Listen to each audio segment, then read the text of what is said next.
Hi, I'm Dakota Davis Powers. I'm a student in the Teacher Education program at Colorado State University. I am studying to be a secondary language arts teacher. This video is an example of one of my lesson plans on Greek and Latin roots. This lesson plan is intended for 6th graders and addresses Colorado Content Standard for Reading, Writing, and Communicating 2.3A3. This means that by the end of the lesson, students should be able to use common, grade-appropriate Greek or Latin affixes and roots as clues to the meaning of an unfamiliar word. Technology is becoming an increasingly important and useful tool within education, so I created this lesson to also include NET's Technology Standard 2A. This means it's my job as the teacher to design or adapt relevant learning experiences that incorporate digital tools and resources to maximize content learning in context and promote student creativity.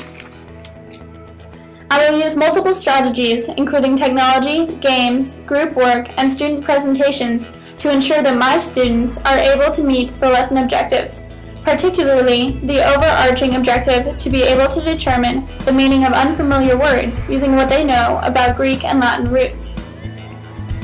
Now that I've discussed the goals for this lesson, I will show you how I plan to achieve them. First, we will start with a warm-up.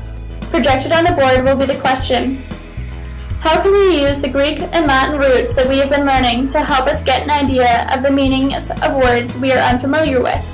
Please give an example. Students have 5 minutes to write their answers in their writer's notebooks. After the 5 minutes, they can share their answers with a neighbor during a 2-minute Think, Pair, Share. After the Think, Pair, Share, students will share their answers with the class. After the class shares, I will use their examples and the roots the class has been studying to model on the board how a root and its meaning can give us a clue to the meaning of the word. For example, in Greek, the word anthrop means human, and ology means to study something. Therefore, we can infer that the word anthropology means the study of humans. From here, the students can take my modeling and apply it by playing an online game called It's Greek to Me.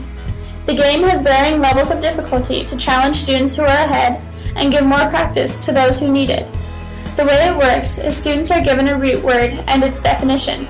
Then they are given a word containing that root and asked to use the root to infer the word's meaning. After playing the game, students form groups of 3 and summarize and review. They each share a word they encountered in the game, its root, and how they used the root to determine its meaning.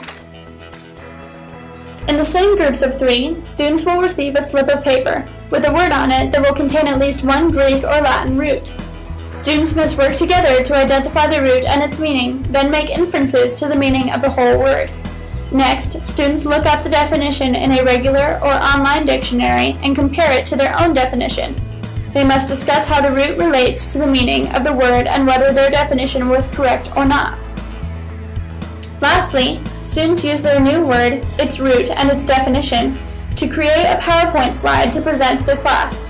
The slide must have some visual component other than text to represent the word's relation to the root. Groups present their slides to their peers, who add the roots and examples to a growing list in their writer's notebook. As a closing activity, we will do a review of roots using Poll Everywhere, which allows students to respond to questions live using the internet, texting, or Twitter. These live responses are projected on the board. I hope you found my lesson plan useful, and thank you so much for watching.